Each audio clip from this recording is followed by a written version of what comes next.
Stablecoins don't go up in price, but they've quietly become one of the most important parts of crypto. Over the past 2 years, their total supply has more than doubled, breaking record highs. In 2024 alone, stablecoins moved more money than Visa and MasterCard combined. At the same time, their issuers became some of the largest buyers of US Treasury bills in the world. So why is something designed to stay at $1 suddenly such a big deal? Let's rewind briefly. After the Terra collapse in 2022, stablecoins looked like they were in trouble. Supply shrank, growth stalled, and confidence took a hit. By late 2023, total supply had dropped close to $120 billion. Then the trend flipped. Through 2024 and into 2025, stablecoin supply surged past $250 billion. That puts them at roughly 1% of the entire US money supply. Not huge, but no longer trivial. More importantly, usage exploded. Most stablecoin transfers still happen inside crypto markets. Bots, arbitrage, and trading activity make up a large share of volume. But that's exactly the point. Stablecoins have become the settlement layer of crypto. They're how value moves between exchanges, DeFi protocols, and chains.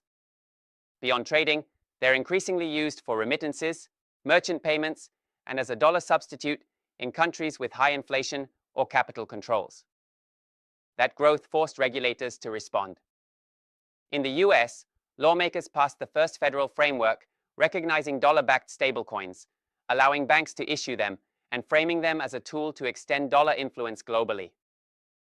Europe followed with MITIE, requiring full reserves, disclosures, and licensing.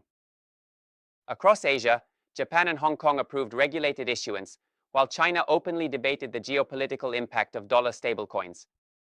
At the same time, companies rushed in.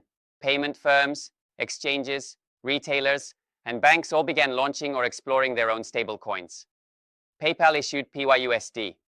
Stripe bought a stablecoin company. Visa and MasterCard integrated stablecoins directly into their payment rails instead of fighting them. Why? Because stablecoins are extremely profitable. Issuers earn interest on reserves and collect fees at massive scale. Tether alone made over $10 billion in profit in a single year, largely by holding US treasuries. Today, it controls more than half of the market. Circle, the issuer of USDC, took the opposite route, focusing on regulation and transparency.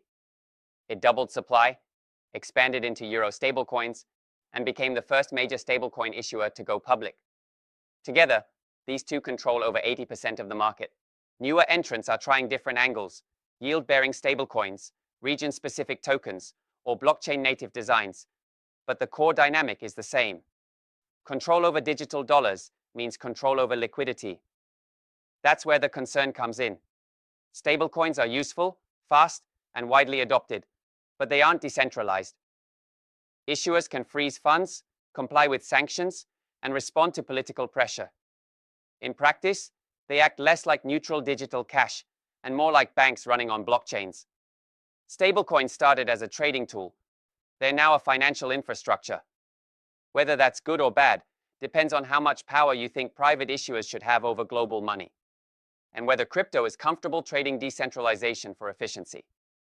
That's the real question behind the stablecoin boom. Thanks for watching. If you've got questions or thoughts, drop them in the comments. We're happy to reply. At Mudley Group, we're building a space where anyone can learn trading, improve together, and feel supported, whether you're brand new or already trading. Follow the channel, like the video, and check the description for useful links. See you in the next one.